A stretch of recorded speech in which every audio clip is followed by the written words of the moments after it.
Gracias por escuchar los podcasts de Radio Nacional. Acceda a todos los programas en rtv.es/a la carta.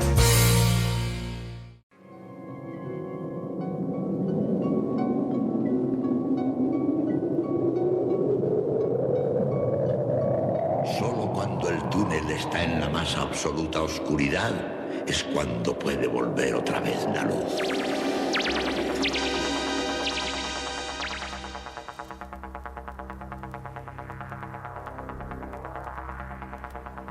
Estás entrando en el espacio en blanco. Una puerta a nuevas dimensiones de la existencia. Una nueva perspectiva sobre la realidad. Espacio en blanco.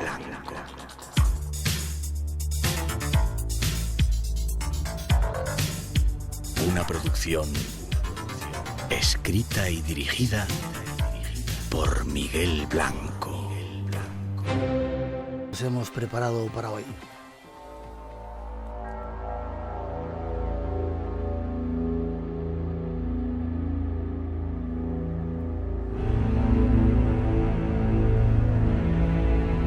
Esta noche iniciamos un viaje hacia el origen de nuestra historia.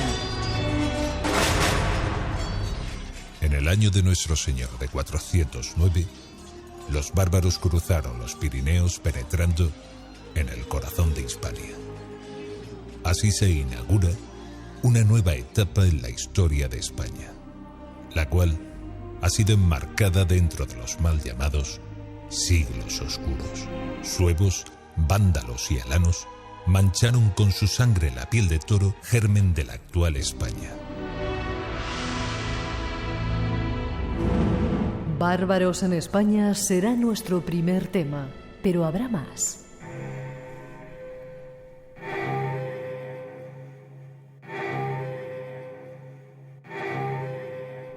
Seguiremos desvelando la historia de una psíquica que impresionó por sus dotes para realizar extraños hechos. Su nombre, Mina Crandon. Eso y algunas sorpresas más llegan a nuestro primer tiempo. Un tiempo lleno de misterios que ya comienza.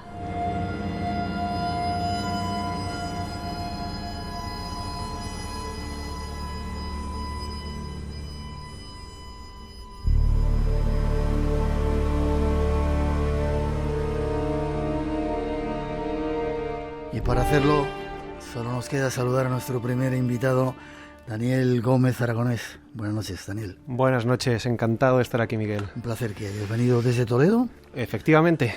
Tú no tienes mucha pinta bárbaro, ¿no? Más bien de... Un bárbaro refinado, bárbaro de capital, podríamos decirlo sí, así. La barbita sí, pero pareces más un romántico del siglo pasado, ¿no? Eso lo dices por el chaleco que llevo, los tirantes y demás, ¿no? Debe ser. Pero la ética y la estética siempre son importantes. Vale. Ética y estética, qué curioso. Historiador, escritor, miembro de OTO o Orden de Toledo Oculto. Efectivamente. Vienes desde allí ahora. Y escritor de un libro últimamente que se llama Bárbaros en Hispania. Pero obtienes certificado de el periodo docente de estudios de doctorado, hablando de los visigodos en Toledo. Eso es, Toledo es la gran capital del reino visigodo. Uno es madrileño de nacimiento, pero toledano de adopción. ¿Vives allí? Sí, sí. Y estoy pues profundamente enamorado de Toledo. Bueno, ¿quién no se va a enamorar de Toledo? Si tú vas a Toledo o vives en Toledo y no sientes algo especial, tienes que hacértelo mirar, tienes un problema, porque es una ciudad donde la magia, el misterio, la historia, todos esos temas que tanto gustan en Espacio en Blanco toman vida, pero de una manera 100% auténtica, puedo dar fe. ¿Por qué te has interesado desde el punto de vista de historiador de los bárbaros visigodos y toda esa gente? Pues muy buena pregunta, Miguel. La verdad es que daría para muchos programas, no te voy a engañar. Pues todo esto arranca cuando estaba iniciando la carrera, año 2001, año 2002, que lo típico, ¿no? Ya quieres ir buscando un tema específico que encamine tu vida. Y yo quería algo que fuese nuestro, un elemento patrio, por decirlo de alguna manera. Y me encontré con algunos libros, me encontré con una persona del mundo de la radio que yo sé que tú también aprecias mucho, como es Juan Antonio Cebrián. Me encontré con La aventura de los godos. Qué bueno aquello, ¿eh? Y entonces dije, yo creo mucho en las señales. Y dije, esta es la señal, este es el camino. Y arranqué por ahí, año 2002, 2003, hasta ahora, trabajando, estudiando, divulgando lo que es todo el periodo visigodo, y en este caso también suevos, vándalos y alanos, que hablaremos esta noche, porque además considero que es una etapa fundamental de nuestra historia, una etapa que marca lo que es Europa, España y el norte de África. Es curioso porque algunas veces nos dicen que estamos tocando demasiados temas históricos, pero eso, volver atrás en la historia para conocer nuestros orígenes es básico y fundamental. Y hay montones de cosas que yo he visto, por ejemplo, en tu libro y que estoy descubriendo haciendo los programas que cuando yo estudiaba ni idea de que nos han contado. Has dado en el clavo, Miguel. Es que yo considero que nuestro mayor misterio es nuestra propia historia. Lógicamente, por supuesto, los temas mágicos, paranormales, los ovnis, a todos nos encantan. Uh-huh. Pero conocernos a nosotros mismos es fundamental para saber quiénes somos y a dónde vamos. Y este periodo del cual vamos a hablar hoy es un periodo que nos marca como españoles y como europeos. No podemos entender nuestra historia sin saber lo que ocurrió en el siglo V o en el siglo VI. Totalmente. Cierto, y hay tantas cosas desconocidas. El otro día, permíteme que cuente una cosa mía, daba una charla en un colegio con unos niños y la profesora hablaba de cosas de historia. Me decía, ¿por qué no nos cuentan esto a nosotros? Una propia profesora que está enseñando a nuestros niños, ¿no? Qué bueno. Hay muchas cosas por descubrir. Y encima este señor bárbaro, barbudo, pero vestido bien, ¿te han pasado cosas raras? Sí. Cuenta, antes de que entremos en... Y no tengo ningún problema en decirlo, porque yo sí soy historiador, la historia es una ciencia, por supuesto, hay que enfrentarse a ella como una ciencia, pero hay que tener la mente abierta. Y trabajando donde trabajo, en la Orden del Todo Oculto, realizando estas rutas mágicas, pues mucho más. Y he tenido experiencias de corte mistérico, vamos a llamarlas así, conduciendo por esas carreteras estrechas y nocturnas de Castilla. Una vez vi un humanoide, vamos a llamarlo así, un ser antropomorfo. ¿Grande? Sí. Muy alto. Sí. Hablábamos el otro día, te lo contaba, con Miguel Pedrero. Escucha el programa si no lo has escuchado, descárgalo en el podcast, porque daba muchas claves sobre todo eso. Pues ya te digo que esa me llamó mucha atención, y luego aparte que es uno, yo creo que de los temas del misterio creo que es el que más me gusta, el tema de los humanoides, o de apariciones en carretera, mejor dicho, me atrevería a decir. También he visto en alguna ocasión algún ovni. ¿Sí? OVNI como objeto volante no identificado, tal cual, de eso soy muy claro. También he tenido alguna visión de seres antropomorfos, pero no en la calle, sino dentro de casa. Y también, y si me lo permites, 2 segundos, porque además creo que te va a encantar lo que voy a decir. Tú has estado en el Museo de la España Mágica. Sí. Tú has estado allí en Toledo. Sí, tuve que conocer, desde aquí os lo recomendamos. Estuviste dando allí una charla magnífica que la gente se quedó extasiada. Pues yo me acuerdo estando una vez allí dando una explicación, pues la explicación protocolaria de lo que es el museo. Yo estaba en la escalera y en mitad de la explicación, justo enfrente, tú sabes que tenemos una segunda planta, vi como de la pared salía una niña corriendo. ¿Qué me dices? Claro, lo primero que piensas, dices, bueno, pues no me he dado cuenta, pero es una niña que está con el grupo de 7 u 8 personas que había. Pero claro, cuando llega a la zona de la escalera, que son escalones de madera, ¿dónde están los pasos? No se escuchaba. Porque evidentemente tenía que sonar pasos y no sonaron. Y fue tan fuerte la impresión que me dio que corté la explicación. O sea, paré la explicación durante 2 segundos para decir, ¿lo has visto o no lo has visto? Yo creo que la gente incluso se dio cuenta que algo me había pasado, pero bueno, uno ante todo es un profesional, retomé el hilo y ya te digo, fue de lo más fuerte que he podido vivir. Y bueno, ya también si te cuento situaciones y experiencias dadas durante las rutas o al terminar las rutas, darían para un libro o para varios programas. ¿Cómo era la niña? Yo diría de unos 4 o 5 años de edad. ¿De este tiempo o de otro tiempo? Yo me atrevería a decir que de este tiempo. Llevaba un vestido de tono amarillento. He de decir que la pared en ese lado es también de tono amarillento. Llevaba el pelo con una coleta.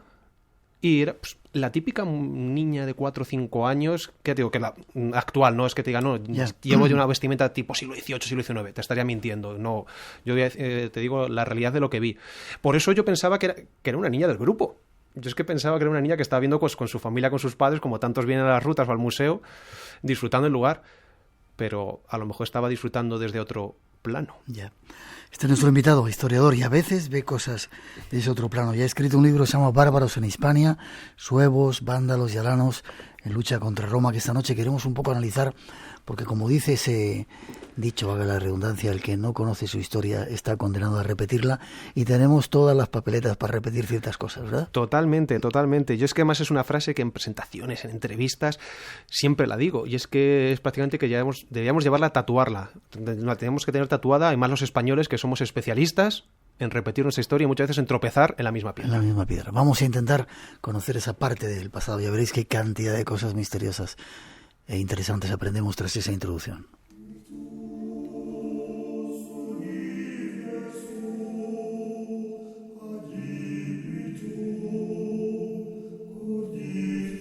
Viajamos en la historia justo hasta un momento en el que el mundo conocido está a punto de cambiar. En el siglo V después de Cristo, el Imperio Romano Occidental no era más que una sombra de lo que había sido. El imperio estaba sumido en una crisis profunda. Los bárbaros que había fuera de las fronteras presionaban para entrar en Roma. Y debido a la ruina económica, el imperio no tenía dinero suficiente para mantener un ejército fuerte y para sostener su infraestructura. Sin un ejército bien preparado, Roma estaba indefensa frente a una de las mayores fuerzas bárbaras. Se trataba de los hunos, dirigidos por su feroz caudillo, Atila. Calínico, cronista del siglo V, nos habla de sus hazañas. Los hunos tenían un ejército numeroso y capturaron más de 100 ciudades. Mataron a tantas personas que era imposible contarlas. Los hunos, una tribu nómada del este, terminaron de arrasar el imperio.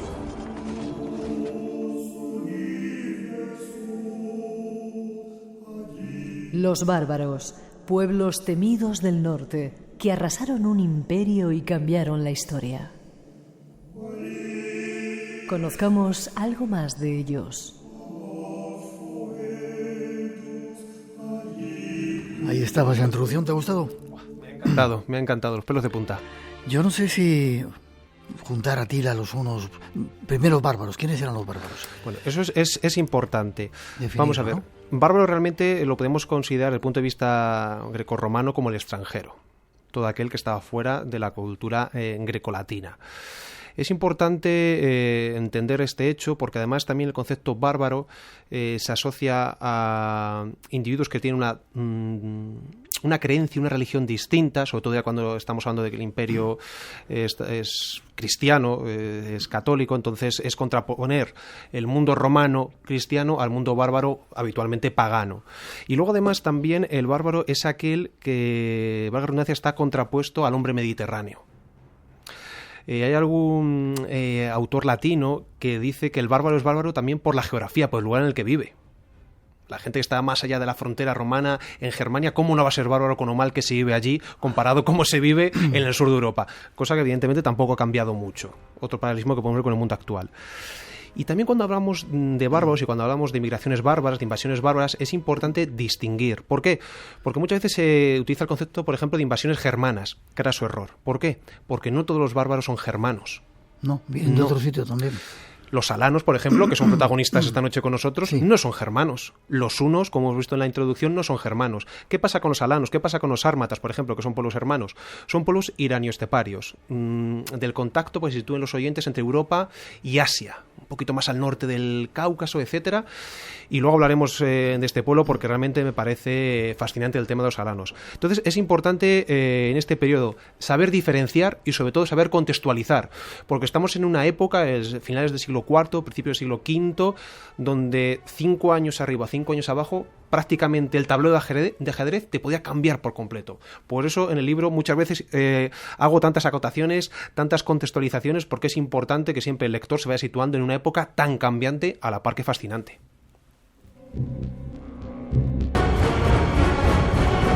Y esta noche con Daniel Gómez Aragona es nuestro invitado hablando de un poco de historia, de nuestra historia. Estos bárbaros destruyen un imperio increíble que era el Imperio Romano, porque estaba ahí un poco ya medio fracasado, ¿no? Sí, totalmente. Vamos a ver, sería un error, como pasa muchas veces, culpabilizar a los bárbaros exclusivamente de la caída del Imperio Romano. El Imperio Romano, como hemos visto en la introducción, tenía muchos problemas. Tenía problemas de un ejército atomizado, muy dividido, con unos gastos económicos brutales. Tenía problemas económicos, problemas sociales. Tenía una profunda corrupción que lógicamente afectó a su destrucción. Tuvo muy malos emperadores. Tuvo muy malos emperadores en el siglo V, muy malas decisiones políticas. Todo esto, junto al elemento de los bárbaros, que ojo, que hay que decir que aquí los hunos que antes hemos mencionado juegan un papel muy importante. ¿Por qué? Porque provocan un efecto dominó. Los hunos viniendo desde Oriente, los antecesores del famoso Atila, provocan que muchos de estos pueblos bárbaros quieran entrar dentro de lo que es la frontera del imperio. Pero venían aquí porque se vivía, bueno, el imperio pues se vivía bien, ¿no? Claro, y sobre todo porque estarían de una manera, por un lado, protegidos de los hunos, y luego aparte, evidentemente, cuando los muchos bárbaros, que ya había habido contactos, intercambios con el mundo romano, ese ajeno, están dentro de lo que es el limes, dentro de la frontera, se dan cuenta de ¿por qué no tener un reino propio, pero dentro de la frontera romana? Por supuesto, no eran tontos. Yeah. Vivir como un romano, pero lógicamente manteniendo mi identidad vándala, goda o alana, eso por supuesto. Entonces, ese efecto dominó también fue muy importante en la destrucción del Imperio Romano, ¿de acuerdo? Y eso sí, señalar destrucción del Imperio Romano de Occidente, porque la llama romana en Oriente, en Bizancio, en Constantinopla, siguió muy, muy, muy viva. Vale. Había un obispo, Idacio, que muy importante. Lo ponía a parir. Decían que eran caníbales, que las madres se comían a sus propios hijos, que machacaban sangre por todos los lados. Eso es. Vamos a ver, por supuesto, hay que entenderlo en el contexto que estamos hablando. No se llegaría a ese extremo. Pero claro, estamos en un obispo hispano-romano del siglo V, un ferviente defensor del catolicismo, un ferviente defensor de la idea de imperio romano cristiano, que ve que se está derrumbando, que ve que se está acabando, que ve que no hay marcha atrás, Entonces es un shock tremendo. Y es muy importante, y lo siento si lo repito varias veces a lo largo del programa, que para entender esta época no podemos hacerlo con ojos de un hombre o una mujer del siglo XX o siglo XXI. Sería un craso error. Para entender esta época hay que irse al paradigma de individuos del siglo V, siglo VI, en la medida que podamos. No podemos juzgar con nuestro planteamiento políticamente correcto porque crearíamos un presentismo. No.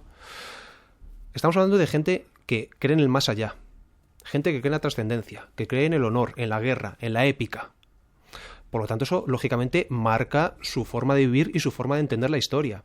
E Idacio sabía que esto era un cambio tremendo.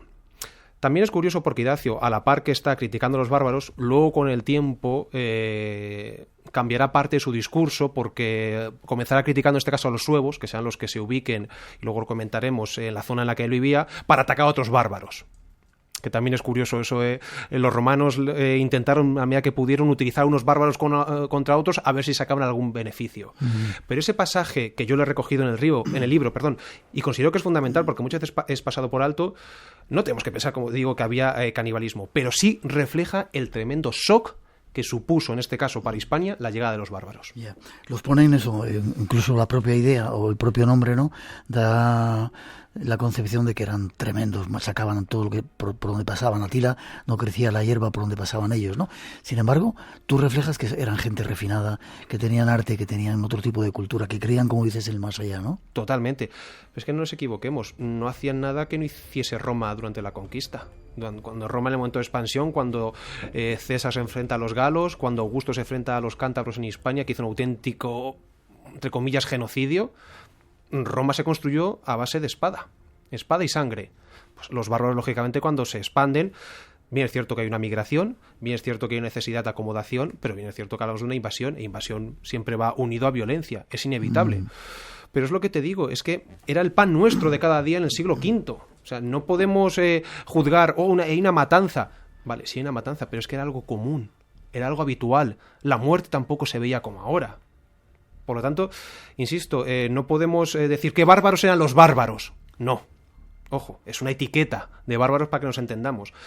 Pero es gente que, por supuesto, tenía una religión, tenía una fe, tenía un arte, tenía una manera de vivir, Y ante todo, muchos de ellos, lo que comentaba antes, buscaban un lugar en el que poder asentarse y poder desarrollar su vida cómodamente. Bien es cierto que la violencia iba unida, porque muchos de estos pueblos no entendían su existencia sin la guerra. Véase los alanos. Por lo tanto, te digo, para poder entender esta época es fundamental meternos en su paradigma. Vamos a intentar hacerlo. 2:28, 1:28 en las Islas Canarias. Seguimos viaje a la búsqueda de estos bárbaros.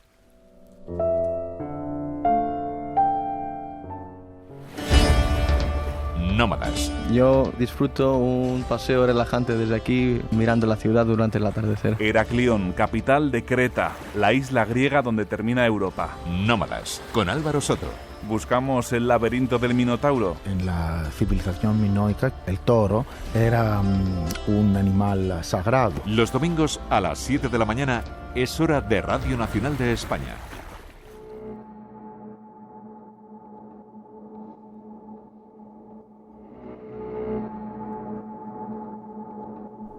Sigamos conociendo algo más de la historia de estos pueblos bárbaros del norte. Les impulsa la desesperación por conquistar una tierra que poder llamar suya. Cruzan continentes y mares. Asolan el Imperio Romano justo cuando éste empieza a derrumbarse.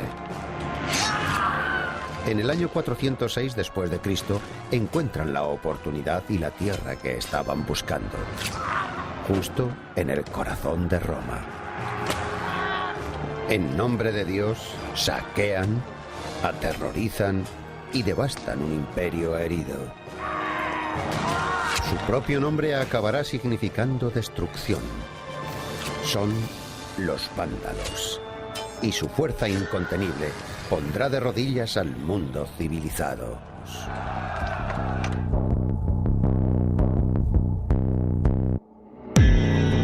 Los vándalos, uno de los pueblos del norte que acabaron con el Imperio Romano.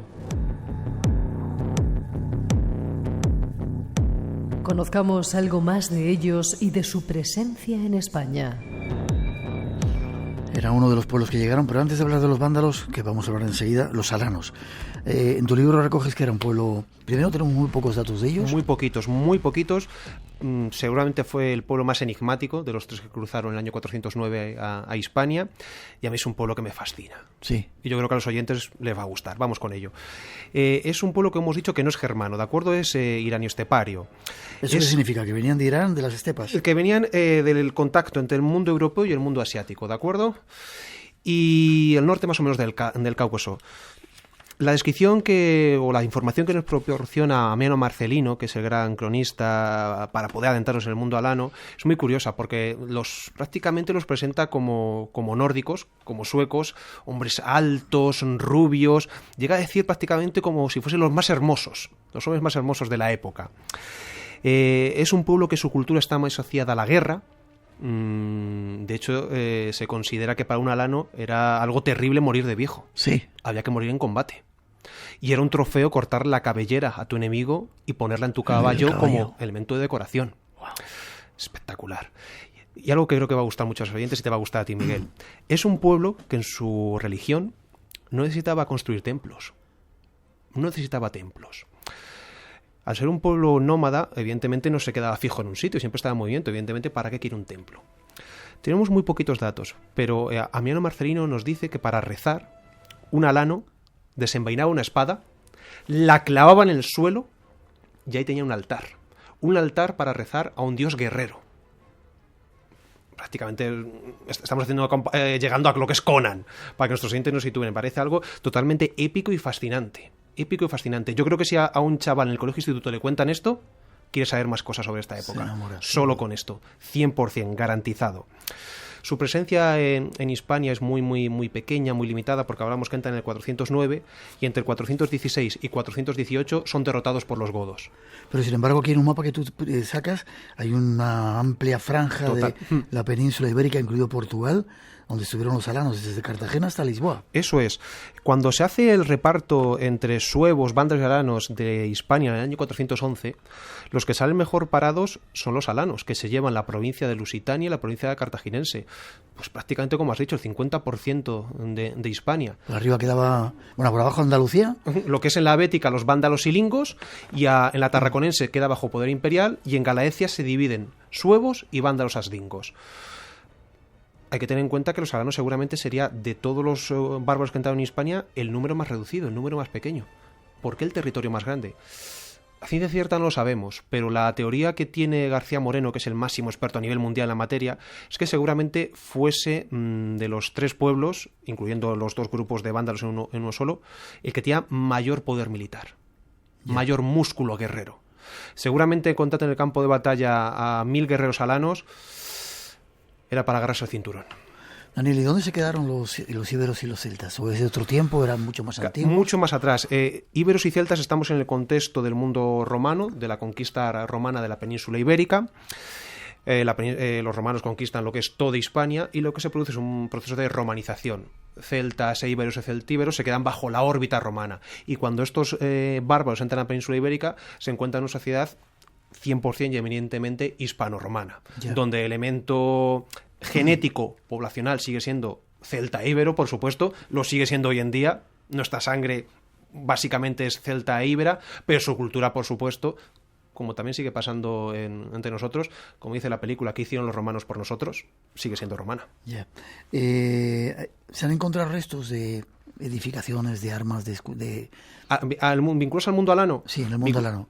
En lo que es en Hispania, porque en otros lugares sí, pero en Hispania las huellas alanas son, no voy a decir nulas, pero sí muy, muy, muy escasas y muy discutidas. Se encontró una espada en Portugal, sur de Portugal, la espada de Bella, que es una pieza alucinante, espectacular. Debe de pertenecer a algún personaje destacado, porque además a los alanos les gustaba enterrarse con sus armas. Sí. Una manera de demostrar que el poseedor era un gran guerrero, un gran líder. Y ojo, y esto es muy importante, permíteme que lo diga, porque suele haber... muchas veces la gente se lleva a engaño, porque en las películas estamos acostumbrados a ver que en esta época, o tiempo atrás o tiempo después, todo el mundo combatía con una espada. ¿No? No nos equivoquemos. No nos equivoquemos. Con lo que más se combatían con hachas y con lanzas. ¿Por qué? Porque llevan muy poquito hierro, muy poquito acero. Las espadas eran muy, muy, muy, muy caras. El metal era muy, muy, muy caro. Y más espadas como esta, que tenían hasta piedras preciosas en su empuñadura. Estaban altamente decoradas, eran una pieza de orfebrería espectacular. Si tú en el campo de batalla, en el siglo V, en el siglo VI, en el siglo VII, te encontrabas, ojo, a un personaje que llevaba cota de malla, que llevaba escudo, que llevaba casco como el que vemos en la portada, que llevaba un sax, que es una pequeña espada, grosso modo, una lanza, una espada, e iba a caballo, ojo, no estabas ante un cualquiera, ni muchísimo menos. Estabas ante un gran y grandísimo líder guerrero.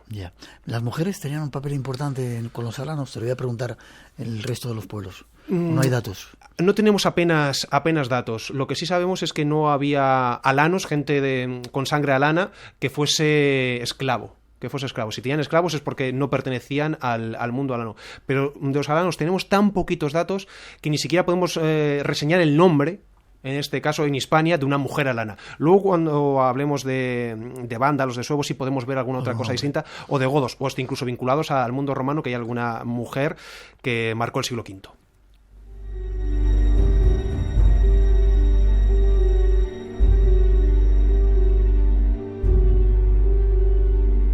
Vale, nos vamos con los vándalos. ¿Quiénes eran? ¿De dónde venían estos otros? Bueno, pues los vándalos, ya solo por su nombre, a mucha gente le puede sonar, o a lo mejor incluso de una manera distorsionada. Sí, los vándalos, significa eso, claro, gente de buen vivir. Totalmente, pero bueno, realmente esa asociación que se ha hecho es un tanto inmerecida. Los vándalos, hay una discusión sobre su origen.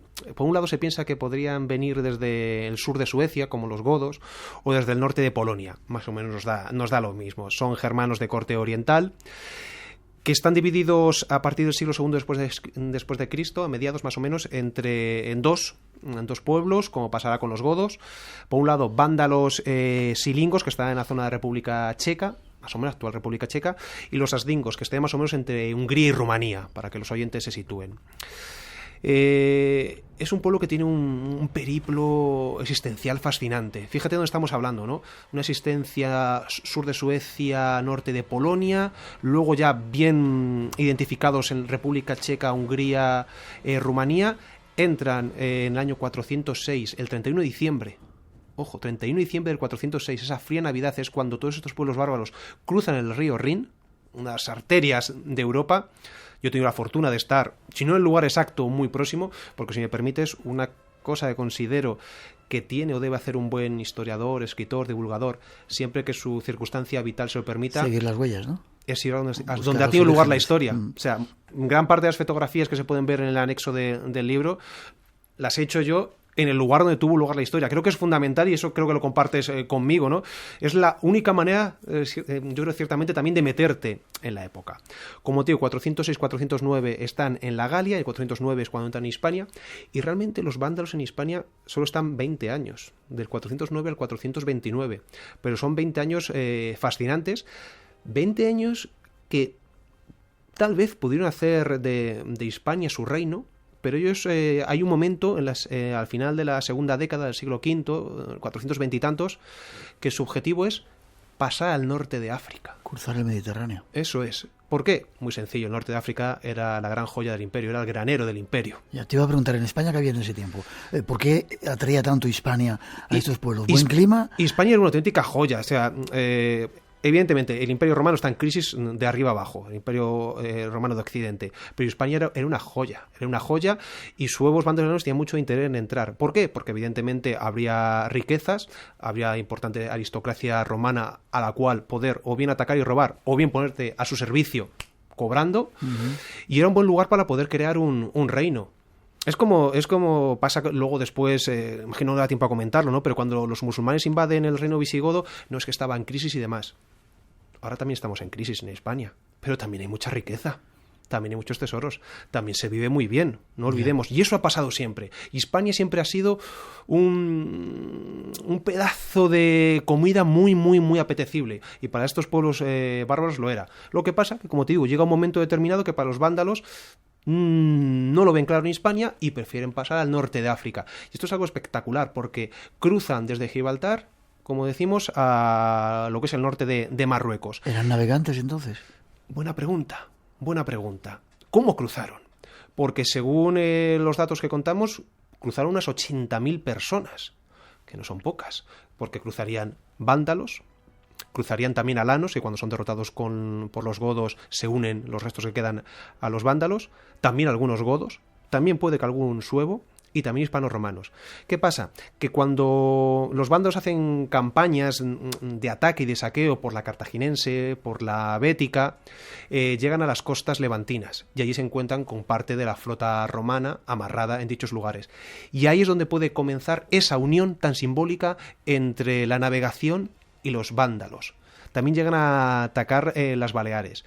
Y es, como te digo, en ese momento, desde un punto de vista identitario, esencialista, están unidos hasta su final el mar Mediterráneo, la navegación con los vándalos. Y es así como tuvieron que cruzar, valiéndose evidentemente de los navegantes hispanos, que muchos de ellos se unirían a la causa, dirían, pues nos vamos con vosotros.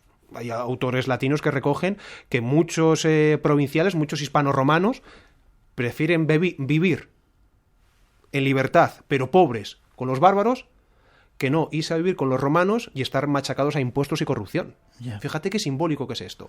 Pues bien, los vándalos cuando cruzan con su gran rey Genserico... Eso te iba a preguntar, Genserico es una figura importante, ¿no?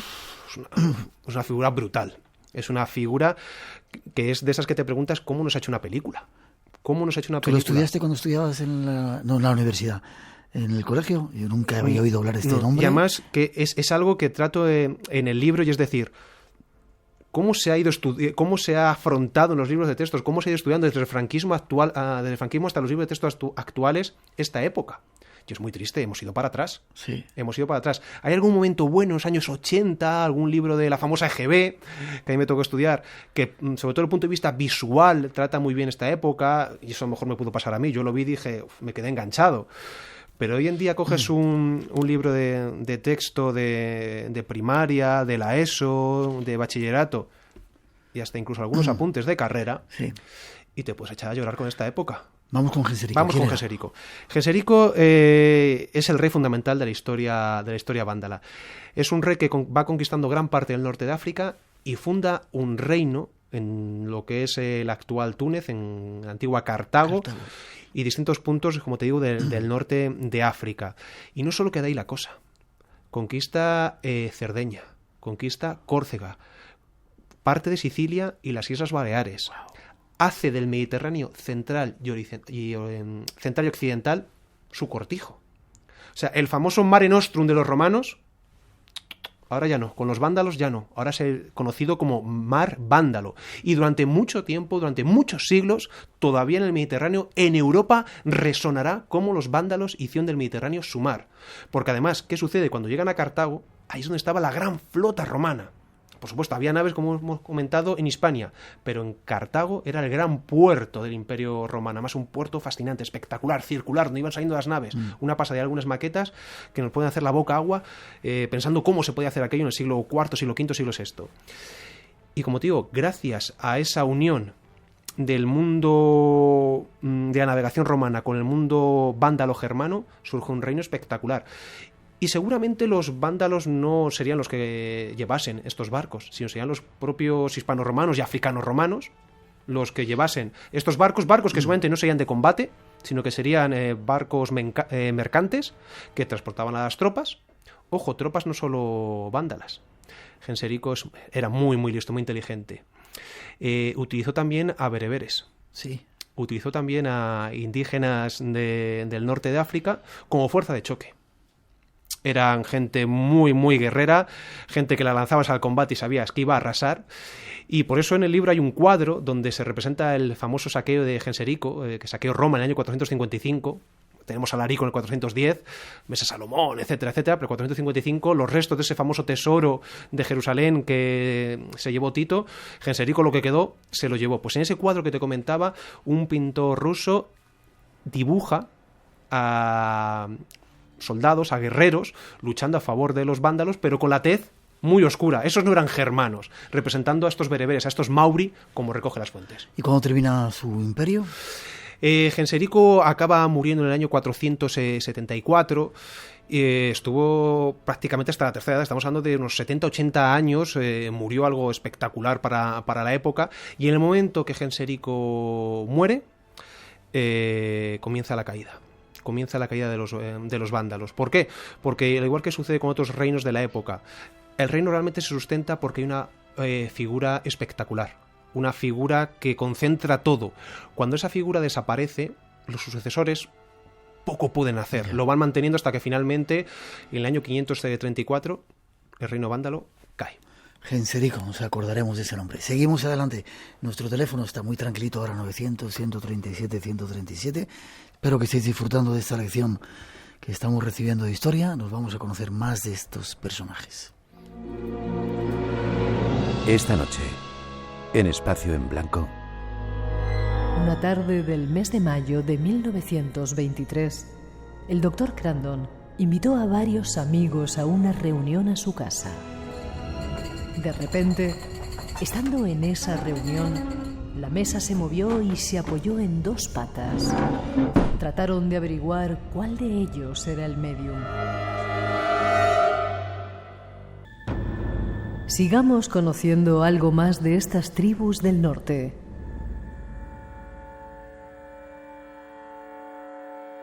Los siguientes datos nos dan algo más de información sobre los suevos. Las escasas representaciones que poseemos de las tribus germánicas de la antigüedad son romanas. Nos describen cómo imaginaban que eran los pueblos del norte, rudos, de complexión fuerte y larga barba. Según las propias palabras de César, los germánicos son increíblemente altos e increíblemente valerosos y diestros con sus armas. Incluso su feroz mirada resulta insoportable. El cabello de los suevos aparece representado en un caldero de bronce romano. César escribió lo siguiente al respecto. Es la más guerrera de las tribus germánicas. Se echan el cabello a un lado y se lo atan en un nudo. El descubrimiento de un cráneo nos muestra lo que César describió. Un nudo suevo que sobrevivió durante más de 2000 años en una ciénaga. El singular peinado no era una expresión de vanidad, sino que fue diseñado para intimidar, como Tácito comentó.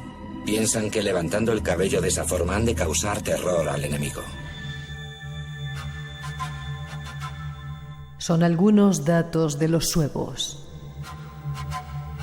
El reino suevo fue fundado por el pueblo germánico de los suevos en la primera mitad del siglo V. Se formó en la provincia de la Galaecia del Imperio Romano de Occidente tras haber penetrado en la península ibérica junto con vándalos y alanos en el 409. Conozcamos algo más de ellos y de su presencia en España. Otros datos de ese otro pueblo que llegó a nuestra península debían ser tremendos, ¿no? Y el detalle del pelo, ¿no? Qué curioso. Buenísimo, me ha encantado. Bueno, me está encantando todas las intro, pero esta más con la banda sonora de Braveheart, ya vamos, me dan ganas de sacar la espada ahora mismo. Pues el detalle del pelo es que es muy, muy, muy importante. Habitualmente cogemos un libro que estudie esta época. ¿Quién va a recoger cómo se peinaba un guerrero, o suevo, un guerrero bárbaro? Pues es que también es importante. Ahora nos preocupamos, lo decíamos antes, mucho por la estética, por cómo vestimos, por cómo hacemos. Y en muchos casos es simplemente de manera vanidosa, para vernos más o menos guapos o más o menos guapas. Pero es que en esta época la estética también era importante. De hecho, San Isidoro llega a decir, el gran faro intelectual del siglo V, que a los pueblos una manera de distinguirlos es tanto por su vestimenta como por rasgos simbólicos que llevasen. Peinados, tatuajes, barbas. Eso ya nos marca la importancia que tenía el estar delante de una persona que llevase o no llevase barba, tuviese el pelo largo o no tuviese el pelo largo, tuviese determinados elementos. En cuanto al peinado suevo, ese famoso nudo suevo, que también ha sido descrito en la intro, una especie como de moño que se lleva ahora actualmente los hipster, creo, ¿no? Que también llevan un moñito aquí en la parte de arriba, pero aquí no se lleva en la coronilla, sino que se lleva a un lado. A un lado. Puede que fuese ya en el siglo V, siglo VI, a lo mejor los suevos no lo llevaban o quedaba como un resquicio ancestral, pero los suevos del siglo I, II, III, como bien ha dicho la intro, no lo llevaban por una cuestión estética, sino porque ellos consideraban que de esa manera, frente al enemigo, parecían más altos, más grandes, más terroríficos, como que de alguna manera la persona que estaba enfrente de ellos diría: ¿por qué llevan ese peinado? ¿Qué encierran? ¿Qué tienen? Yeah. Por lo tanto, como te digo, no era algo casual. ¿De dónde venían estos pueblos? Los suevos, germánicos. Efectivamente, además muy germánicos, venían más o menos desde el río Elba, en Alemania. Los suevos tienen una peculiaridad a diferencia, por ejemplo, de los vándalos, ¿no? O de otro pueblo germano del que ya hemos hablado. Y es que hasta el año 406-7 realmente no están unidos. El concepto suevo significa aquellos pueblos que pertenecen a la misma raza, pero había suevos cuados, suevos marcomanos, había distintas tribus. Realmente estamos ante una confederación. Y cuando cruzan a la Galia en el año 406 se dan cuenta de decir: ojo, o nos unimos todos aquellos que nos consideramos suevos, porque en el siglo V el mundo germánico, el concepto suevo era un concepto de prestigio. El pertenecer al ámbito suevo era decir: ojo, que son de esos que César describe como grandes guerreros, no son unos cualquiera. Pues se dan cuenta de: o nos unimos, o los vándalos, que eran un pueblo acostumbrado a absorber a otros pueblos y que se quedasen bajo su control, nos pueden pasar a controlar. Y ya cuando entran a Hispania, cuando se asientan en la Galaecia y norte de Lusitania, es cuando realmente hay un proceso de cambio, algo que se llama etnogénesis, que ya empiezan a considerarse entre ellos mismos suevos, de una manera un tanto auténtica, valga la redundancia. Y los suevos no somos conscientes de la importancia que tiene nuestra historia. Fíjate, es el primer reino medieval de Occidente. ¿Sí? El primer reino medieval de Occidente. El primer reino que tiene un monarca de confesión católica. En Galicia y Portugal. Eso es. ¿De confesión católica? Católica. Ellos cuando entran son paganos germánicos. Seguramente también habría cristianos arrianos. Luego, si quieres, podemos ver la diferencia entre arrianismo y catolicismo, porque merece mucho la pena. Pero hay un rey, el rey Riquiario, a mediados del siglo V, hijo del gran Riquila, el Genserico, entre comillas, de los suevos, que era pagano, 100% pagano, que no sabemos por qué en las crónicas Idacio no lo presenta como católico. Y además él, no el pueblo suevo. Tuvo que ser una decisión personal. Evidentemente, cuando el líder se convertía, eso significa que su séquito iba detrás, pero no todo el pueblo. Y además, en las crónicas no se detecta que él vaya buscando que todos los suevos se hagan católicos. Es algo que no le preocupaba. Y aparte de esto, también es el primer reino que uno de sus monarcas escribe su nombre en una moneda. Por lo tanto, fíjate lo que hemos visto. Primer reino germano medieval en Occidente. Primer reino que tiene un monarca de confesión católica y la cuestión del nombre en la moneda. Y esto es patrimonio nuestro. Es patrimonios españoles y muchas veces lo dejamos pasar por alto. No lo conocíamos, sí. El papel de la mujer, te pregunto aquí. ¿Y magia? ¿Querían la magia? ¿Tenían chamanes? ¿Gente que les comunicara con el más allá? Esto es especial. Vamos, si quieres, primero con el tema de la mujer. El tema de la mujer, más que en el mundo suevo, más que en el mundo vándalo, que la verdad es muy difícil detectar elementos que nos hablen de su situación, podemos hablar de mujeres representativas o destacadas en el siglo V, si me permites. Una de ellas es una mujer que no podemos entender la historia del siglo V, como te digo, sin conocerla, es Gala Placidia. Fíjate, hija del gran emperador Teodosio, casada con un rey visigodo, por tanto reina, casada posteriormente con un emperador romano, Constancio III, por lo tanto emperatriz, y madre de un emperador, Valentiniano III.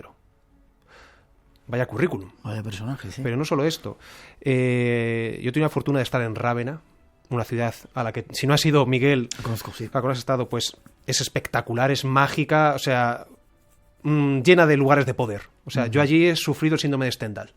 Visitando San Vital de Rávena lo sufrí totalmente, extasiado acabé. Pues también visité el mausoleo de Gala Placidia, que es una auténtica joyita, está justo al lado, y te das cuenta de la importancia de esta mujer, que marca la política, como te digo, siglos V. Pero también tenemos la contraposición. Otra mujer que en principio parecía que podía tener una vida también muy destacada en las altas esferas, pero que no tuvo suerte. Y es que su marido fue Unerico, un vándalo, hijo de Genserico.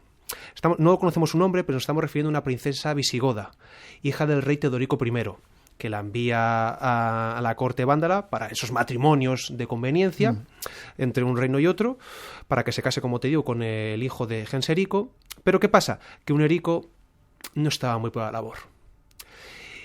Y según nos dicen las fuentes, Unerico dice que esta princesa goda le quería envenenar, y lo que hace para, entre comillas, vengarse es cortarle las 2 orejas y cortarle la nariz, y enviándola así a la Galia, donde estaban los visigodos. Fíjate en lo que hemos escuchado en las intros y en lo que hemos venido comentando, pues algunos cronistas consideran este hecho lo más bárbaro que ocurrió prácticamente en el siglo V. Antes de... Te quedas un ratito más, ¿no? Para la magia, en tres minutitos. Vamos súper rápido. Por supuesto, la magia existía. Ha existido, existe y existirá. Y saliéndonos un poco fuera del contexto alano, vándalo y suevo, San Isidoro de Sevilla, que ya le hemos nombrado, en su gran obra Las Etimologías es como la Larousse, a lo mejor los jóvenes oyentes no conocen la Larousse, pero bueno, que lo busquen por internet, o la Encarta. Es una gran enciclopedia donde se recoge todo el conocimiento de prácticamente el siglo VII, de dónde venía cada una de las palabras que se conocía. Y San Isidoro, por ejemplo, hace lo que es prácticamente un listado de todos los magos que él considera que existían. ¿Sabes cómo define a los magos? ¿No? Como hombres maléficos. Sí. Pero porque así los llamaba el pueblo. Claro. Hombre, desde el punto de vista, por supuesto, de un religioso del siglo VII. Habla de augures, habla de hechiceros, habla de brujos, habla de nigromantes. Habla hasta incluso como había alguno de estos personajes iba a los cementerios a profanarlos para poder realizar rituales nigrománticos. La legislación visigoda, los concilios del reino visigodo de Toledo, un concilio, para que los oyentes que no lo conozcan, es una especie como de consejos de ministros, entre muchas comillas, ¿de acuerdo? Donde se dirimía, donde se decidía cómo iba a ir el reino desde el punto de vista tanto religioso como político. Pues ahí se lucha contra la magia. Estamos ya en un reino católico, pero ojo, se lucha contra la magia y se advierte de que la persona que consulte a los magos, a los hechiceros, va a ser penada. Y hasta incluso aquel que quiera saber, por ejemplo, cuándo va a morir un rey, ojo, vamos a ir a por ti. O sea que tenía mucha importancia. Por supuesto, la magia siempre la ha tenido, siempre ha formado parte de nosotros. Y en esta época te das cuenta, como aparte, lógicamente, de vivir en un contexto católico, un contexto cristiano, la magia estaba presente entre nosotros.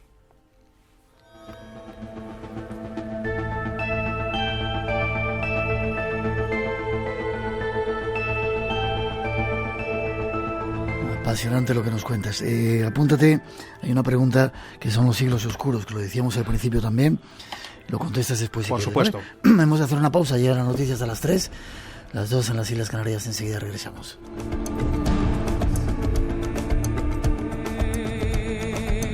Después viene nuestro compañero, nos va a contar la historia de una medium, o eso dice, que tenía poderes y hacía moverse cosas. No os lo perdáis, descubrir ese inquietante personaje. 900-137-137 nuestro teléfono.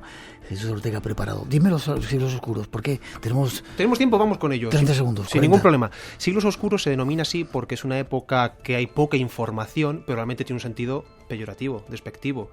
Yo creo que son siglos cargados de luz. Como estas velas tan fantásticas que tenemos aquí, con todo lo que estamos viendo, aquí no hay oscuridad, hay luz. Claro, y quien criticaba eso eran los romanos y la gente a la que le estaban dando leña, ¿no? Sobre todo se ve desde el punto de vista historiográfico. Como hay pocos datos, pues son siglos oscuros. Ya. Es muy difícil estudiarlos. No. Con lo poco que tenemos, se puede hacer mucho. Y hay mucha luz ahí. Muchísima. Insisto, 900-137-137. Regresamos después de las noticias. No os vayáis. Tenemos todavía mucho que contaros.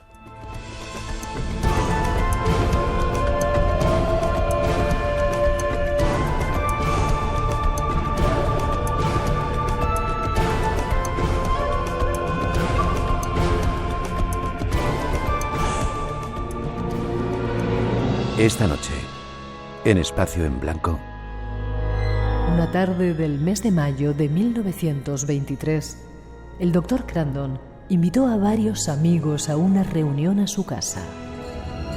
De repente, estando en esa reunión, la mesa se movió y se apoyó en dos patas. Trataron de averiguar cuál de ellos era el medium.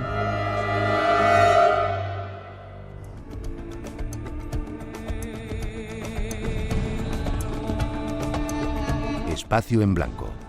Tu cita con lo desconocido. En Radio Nacional. Con Miguel Blanco.